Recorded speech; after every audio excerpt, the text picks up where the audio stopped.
আসসালামু আলাইকুম সম্মানিত দর্শক শ্রোতা, দেখতে পাচ্ছেন এই গাভীটার এই যে পিঠের যে নীলদারার উপর দিয়ে পশম গুলা উঠে গিয়েছে।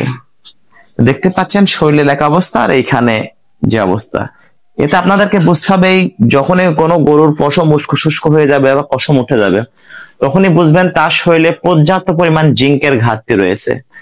আর গাভীগুলা সচরাচর সবসময় দুধ দেয়, ওকে চেষ্টা করতে হবে যখন আর কি দুধ দেওয়া অবস্থায় থাকবে তাকে ক্যালসিয়াম, আয়রন, জিঙ্ক এগুলা সবসময় ডিসিপি পাউডার রানিং রাখতে হবে।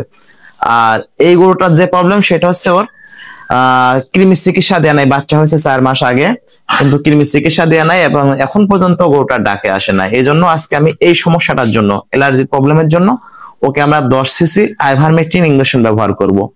আর আইভারমেকটিন ইনজেকশনটা প্রতি 50 কেজি বডি ওয়েট 1 সিসি, ঠিক আমরা এই অনুপাতে আমাদের এই গাভীটাকে আজকে প্রয়োগ করব এবং পরবর্তীতে কি ফলাফল হয় সেটা আমি আপনাদেরকে পরবর্তী ভিডিওতে জানাবো। দর্শক দেখুন, এই যে আমি এই ইনভেট ইনজেকশনটি আইভারমেকটিন গ্রুপের ইনজেকশন, এটা এখন চামড়াতে প্রয়োগ করব এবং এর পাশাপাশি জিঙ্কের কোনো বিকল্প নেই, জিঙ্ক খাওয়াইতে হবে। অবশ্যই তথ্যটি শেয়ার করে অন্য একজন প্রান্তিক খামারিকে দেখার সুযোগ করে দিবেন।